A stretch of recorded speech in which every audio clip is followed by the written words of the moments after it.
અમેરિકાના પ્રમુખ ડોનાલ્ડ ટ્રમ્પે ચીન વિરુદ્ધ ટેરિફ વોરની જાહેરાત કરી દીધી. તેમણે 1 નવેમ્બરથી ચીનમાંથી કરાતી આયાતો પર 100% વધારાના ટેરિફ લાદવાની અને મહત્વપૂર્ણ અમેરિકામાં નિર્મિત સોફ્ટવેર પર કડક નિકાસ નિયંત્રણો લાદવાની ધમકી આપી હતી. આ પગલાંથી વિશ્વની બે સૌથી મોટી અર્થવ્યવસ્થાઓ વચ્ચે તણાવ વધી શકે છે. આજે દેશમાં 24 કેરેટ સોનાની કિંમત પ્રતિ ગ્રામ 12,426 છે, જે ગઈકાલના 12,371 પ્રતિ ગ્રામની સરખામણીએ ₹55 વધુ છે. 10 ગ્રામ એટલે કે 24 કેરેટ સોનાની કિંમત 1,24,260 છે, જે ગઈકાલ કરતાં ₹550 વધુ છે. 100 ગ્રામ ₹12,42,600 છે, જે ગઈકાલ કરતાં ₹5,500 વધુ છે.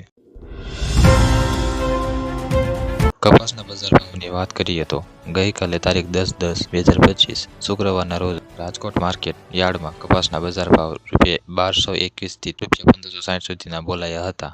જ્યારે અમરેલી માર્કેટ યાર્ડમાં કપાસના ભાવ ₹760 થી ₹1,575 સુધીના બોલાયા હતા. તેમજ સાવરકુંડલાના માર્કેટ યાર્ડમાં કપાસના ભાવ ₹1,200 થી ₹1,655 સુધીના બોલાયા હતા.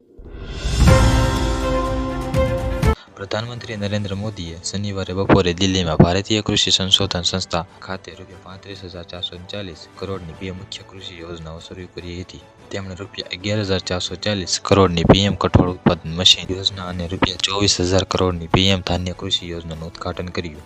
મોદીએ કહ્યું કે કૃષિ અને ખેતી હંમેશા આપણી વિકાસ યાત્રાનો એક મહત્વપૂર્ણ ભાગ રહ્યો છે. સમય જતાં એ જરૂરી છે કે કૃષિને સરકારી સમર્થન મળતું રહે. કમનસીબે અગાઉની સરકારોએ કૃષિને છોડી દીધી હતી. નર્મદા ડેમ ફરીથી 138.68 મીટરની પૂર્ણ સપાટીથી ભરાઈ જતાં ફરીથી દરવાજા ખોલવામાં આવ્યા છે. હાલમાં 3 દરવાજાઓ 0.62 મીટરની સપાટીથી ખુલ્લા રાખવામાં આવ્યા છે.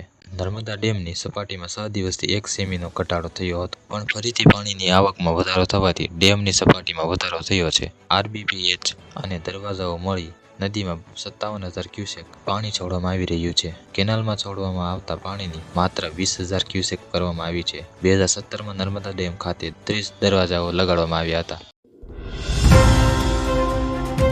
Mumbai Ahmedabad high speed railway project હેઠળનો 10મો સ્ટીલ બ્રિજ ગુજરાતના અમદાવાદમાં સફળતાપૂર્વક લોન્ચ કરવામાં આવ્યો છે. અમદાવાદ જિલ્લામાં લોન્ચ થયેલા આ પહેલા સ્ટીલ બ્રિજ જે આ મહત્વાકાંક્ષી બુલેટ ટ્રેન પ્રોજેક્ટ માટે વધુ એક મહત્વપૂર્ણ સીમાચિહ્નરૂપ છે. 60 મીટર લાંબો સ્ટીલ બ્રિજ પશ્ચિમ રેલવે લોન્ડ્રી સુવિધા પર સ્થાપિત થયેલ છે.